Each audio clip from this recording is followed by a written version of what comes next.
U-1, यानी जितनी दफ़ा इलेक्ट्रॉन्स गेन हुए उतना ही चार्ज आ गया इस एटम पे। तो अब ये एटम एटम नहीं रहा बल्कि नेगेटिव आयन बन गया। ये बात समझ में आ रही है? क्लियर है? ज़बरदस्त, बहुत अच्छी। कुछ और काम की बातें यहाँ तफसीलात के साथ आपको बताएंगे। तो ये जो इमेज आपको शो हो रही है इसमें सोडियम एटम अपना इलेक्ट्रॉन लूज करके बना रहा है पॉजिटिव आयन, और क्लोरीन एटम वही इलेक्ट्रॉन गेन करके बना रहा है नेगेटिव आयन। उम्मीद है यहाँ तक आपको बात समझ में आ गई होगी। तो अभी आपने ये पढ़ा कि एटम जब कभी अपना इलेक्ट्रॉन लूज कर दे या गेन कर ले तो वो एटम एटम नहीं रहता बल्कि आयन यानी चार्ज पार्टिकल बन जाता है, और अगर वो इलेक्ट्रॉन लूज करे तो पॉजिटिव आयन बनता है, और अगर इलेक्ट्रॉन गेन करे तो नेगेटिव आयन बनता है। और वो आपको इस जनरल हिसाब किताब से हमने समझा दिया। एक और काम की बात, जो एटम इलेक्ट्रॉन लूज करता है उसका एक खास नाम होता है। पॉजिटिव आयन के साथ साथ टर्मिनोलॉजी के एतबार से उसे हम कहते हैं कैट आयन। क्या कहते हैं? Cat ion.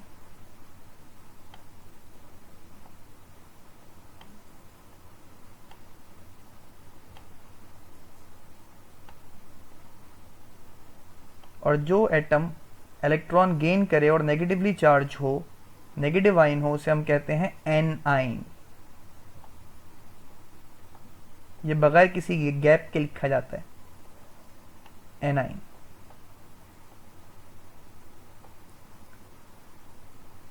तो सबसे पहली बात तो हमारी ये क्लियर हुई कि एटम जिसमें प्रोटॉन, इलेक्ट्रॉन और न्यूट्रॉन पाए जाते हैं वो उस वक्त न्यूट्रल कहलाता है जब उसमें प्रोटॉन्स और इलेक्ट्रॉन्स यानी उसमें मस्बत और मनफी चार्जेस की तादाद बराबर हो, तो उसका ओवरऑल चार्ज जीरो होता है, वो एटम न्यूट्रल होता है। पर जब कभी एटम इलेक्ट्रॉन इलेक्ट्रॉन ध्यान में रखिएगा लूज और गेन करता है तो वो एटम एटम नहीं रहता बल्कि वो आयन बन जाता है, यानी पॉजिटिव आयन बन जाता है और नेगेटिव आयन बन जाता है। और इस बिहाफ पे वो जो पॉजिटिव और नेगेटिव आयन बनता है उनके भी नाम रखे गए हैं। पॉजिटिव आयन को कहते हैं कैटाइन और नेगेटिव आयन को कहते हैं एनाइन। उम्मीद है यहाँ तक की बात और तफसीलात सबको समझ आ गई होंगी। अब कई सवालात जहन में होंगे कि एटम इलेक्ट्रॉन लूज और गेन करता क्यों है भाई? क्या ज़रूरत पेश आ गई? एटम खुश था, अकेला था, क्यों उसने इलेक्ट्रॉन लूज किया और गेन किया? तो आइए कुछ तफसीलात आपको देते हैं बच्चों। ये है आपके सामने पीरियोडिक टेबल, सही है जनाब? इसमें नीले रंग से या पर्पल कलर से आपको जितने भी रंग नजर आ रहे हैं वो सब हैं मेटल्स, धात जिन्हें हम कहते हैं। सही है जनाब? इसको मैं कुछ इस तरह रेंडमली मार्क कर देता हूं। और इन मेटल्स की भी कई किस्में हैं, फिलहाल हम उनकी तस्करा नहीं कर रहे, पर ये सब हैं आपके पास मेटल्स। इसका मतलब पूरा हमारा पीरियोडिक टेबल यानी जितनी भी कीमियाई अज्जा इस दुनिया में कुदरत में पाई जाती हैं वो कमोबेश आपके पास धातें हैं सब की सब, यानी मेटल्स हैं, मेटल्स हैं सबके सब। सही है जनाब? इसी तरह जो आपको नजर आ रहा है सब्ज यानी ग्रीन कलर से रिलेटेड जितनी भी चीजें यहां पे, वो सब के सब हैं नॉन मेटल्स।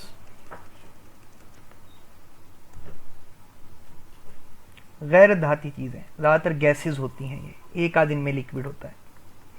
जो आपको ये लाल रंग से नजर आ रहा होगा मर्क्यूरी, ये पूरी कायनात में हमारे पास प्लेनेट अर्थ पे वाहिद एक ऐसा धात है जो कि माया की फॉर्म में पाया जाता है, लिक्विड स्टेट में पाया जाता है, मर्क्यूरी जिसे पारा कहते हैं।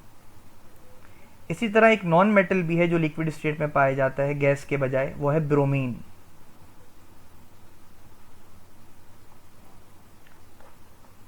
अब मैं ये तस्करा आपसे लेके क्यों बैठ गया?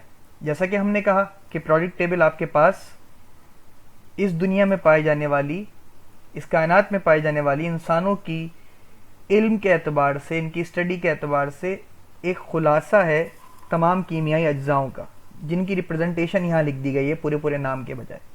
तो मेटल्स का खासा ये है कि मेटल्स लूज इलेक्ट्रॉन्स,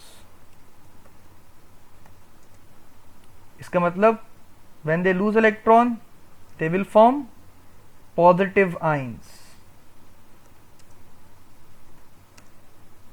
जिन्हें हम क्या कहते हैं, हमने अभी बताया था आपको, cations.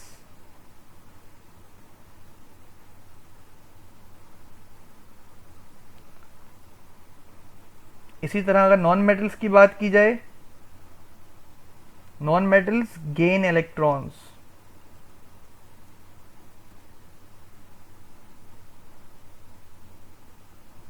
and they will form negative ions,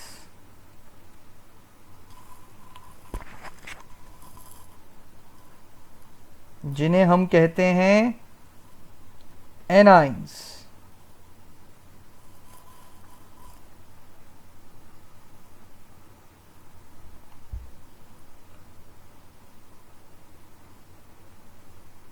तो ये एक बहुत ही इम्पॉर्टेंट खुलासा था कि कौन कौन से कीमियाई अज्जा कैटाइंस और एनाइंस बनाते हैं। तो आप ये समझ सकते हैं कि इस पूरे पीरियोडिक टेबल में जो नीले या पर्पल कलर से, ब्लू और पर्पल कलर से आपको चीज़ें नज़र आ रही हैं, वो इलेक्ट्रॉन लूज रखने की सलाहियत रखती हैं और बना सकती हैं कैटाइंस, ये atoms.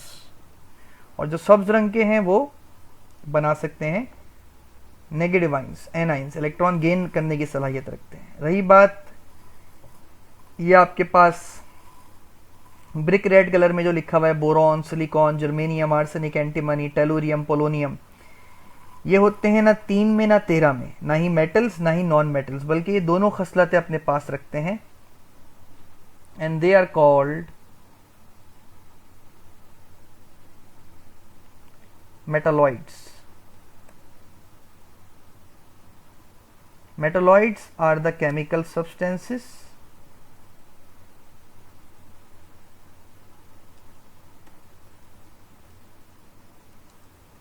which possess both metallic and non-metallic nature, यानी इनमें धातुओं का और गैर धातु की खुसूसियात एक साथ पाई जाती हैं।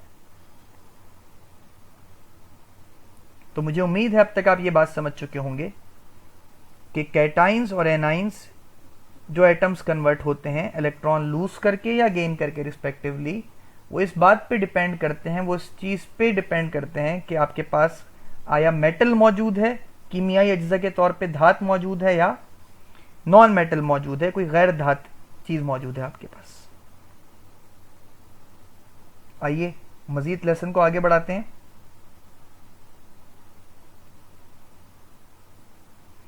जैसा कि हम ये तस्करा पीछे कर चुके हैं, हिसाब किताब से दोबारा बता दें आपको। Cations, if the atoms has more protons than electrons it is a positive ion और कैटाइन। जैसे कि इस डायग्राम में आपको दिखाई दे रहा होगा कि यहाँ पॉजिटिव आइंस मौजूद हैं 3 और नेगेटिव आइंस मौजूद हैं 3। पर जब इलेक्ट्रॉन लूज हो गया, एक इलेक्ट्रॉन लूज हो गया, ये वाला सपोज, तो अब 2 ही इलेक्ट्रॉन बचे। इसका मतलब अगर मैं इसका हिसाब किताब ऊपर करने जाऊँ तो पहले इसमें 3 प्रोटॉन मौजूद थे, -3 इलेक्ट्रॉन, +3 का मतलब 3 प्रोटॉन, -3 का मतलब 3 इलेक्ट्रॉन। इनको हम इस तरह भी लिख सकते हैं, हम तो ऐड कर रहे थे ना, मैं अगर गैप दूं तो मैं दिखा सकता हूँ मैं ऐड कर रहा हूँ, लेकिन आपको पता है कि अगर मैं -3 लिखूंगा तो -3 ब्रैकेट से बाहर निकल के क्या हो जाएगा जनाब, +3 -3 गिव्स यू 0। जब ये न्यूट्रल था एटम, पर ये कैटाइन क्यों बन गया? क्योंकि अब इसमें 3 प्रोटॉन तो मौजूद हैं पर 2 इलेक्ट्रॉन बचे हैं, तो आंसर क्या आएगा, +1, जैसा कि यहाँ है। तो ये बात की गई है कि यहाँ पे मोर प्रोटॉन्स होते हैं, 3 प्रोटॉन जैसे मौजूद हैं देन इलेक्ट्रॉन्स। इसी तरह आपके पास आयनाइन कब बनता है? फिर वही एग्जाम्पल कि एक न्यूट्रल एटम था,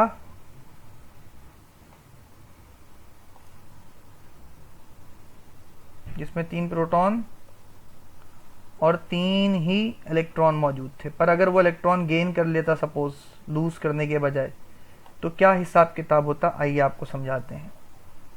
अब इसके पास 4 इलेक्ट्रॉन हो जाते हैं, ये रैंडम एग्जाम्पल है, सही है। और +3 -4 विल गिव्स यू -1। यहां तक मुझे लगता है आप सबको बात बहुत वाज़ेह रही होगी। तो एक तरीके से रिव्यू था पिछले ही कंटेंट का, डिफरेंट एग्जाम्पल्स के साथ।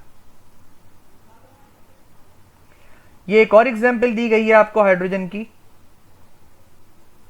जिसमें आपके पास ये हाइड्रोजन न्यूट्रल है, जिसमें एक प्रोटॉन मौजूद है पर्पल कलर की बॉल से और एक ही इलेक्ट्रॉन मौजूद है।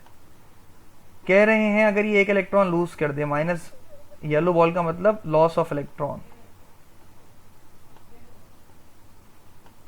तो जब ये लॉस ऑफ इलेक्ट्रॉन हो गया, देखिए आप बीच में देख सकते हैं 1 proton 1 electron gives you 0 answer, 0 charge. पर जब ये लॉस ऑफ इलेक्ट्रॉन हो गया, यानी एक इलेक्ट्रॉन निकल गया, तो यहाँ इलेक्ट्रॉन बचा ही नहीं। तो 1 proton 0 electron gives you +1 cation. ये एटम था हाइड्रोजन का जो कि न्यूट्रल था, पर इसने इलेक्ट्रॉन लूज करके अपने आप को कैटाइन बना लिया। इसी तरह अगर ये इलेक्ट्रॉन गेन करता, प्लस का मतलब यहाँ पे गेन है, गेन ऑफ इलेक्ट्रॉन। तो आपको पता है कि एक इलेक्ट्रॉन पहले से था, एक और आ गया तो 2 हो गए। एक प्रोटॉन 2 इलेक्ट्रॉन, अगर मैं इनके चार्जेस के एतबार से इन्हें काउंट करूं तो ये प्लस था और ये माइनस था, तो ये 0 दे रहा था। ये प्लस था, कोई चार्ज नहीं था, आंसर 0 आया। ये प्लस है, ये माइनस है, +1 -2 गिव्स यू -1, जो कि एक एनाइन है।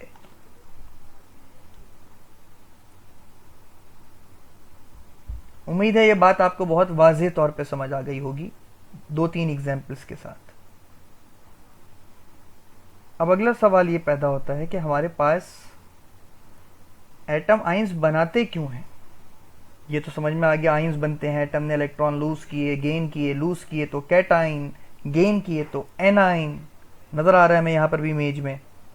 पर सवाल और इसकी तफसीलात कुछ ऐसी हैं कि अगर हमारे पास धातें जो हैं वो इलेक्ट्रॉन लूज करती हैं और जो गैर धातें हैं यानी नॉन मेटल्स हैं वो इलेक्ट्रॉन गेन करते हैं, सवाल ये करते क्यों हैं और ये रिएक्शन एक तरह का होता क्यों है।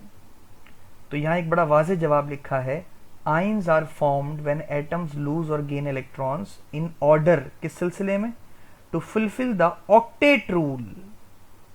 What is this octet rule. Octet का मतलब होता है 8। तो ऑक्टेट है क्या, ability of an atom to have 8 electrons generally, अमूमन जिसे हम कहते हैं, in the valence shell, जिसे हम आउटर मोस्ट शेल भी कहते हैं या आखिरी शेल भी कहते हैं।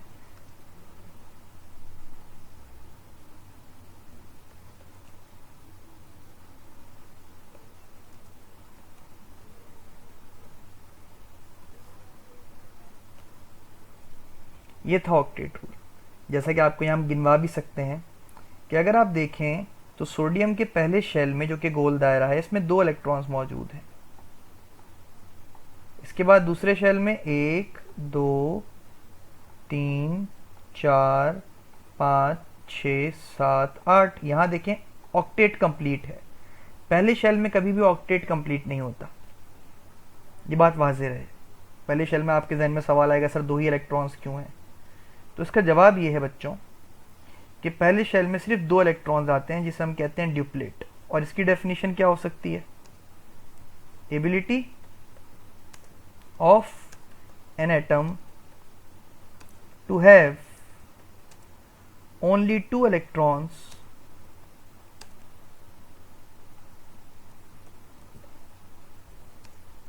इन वैलेंस शेल।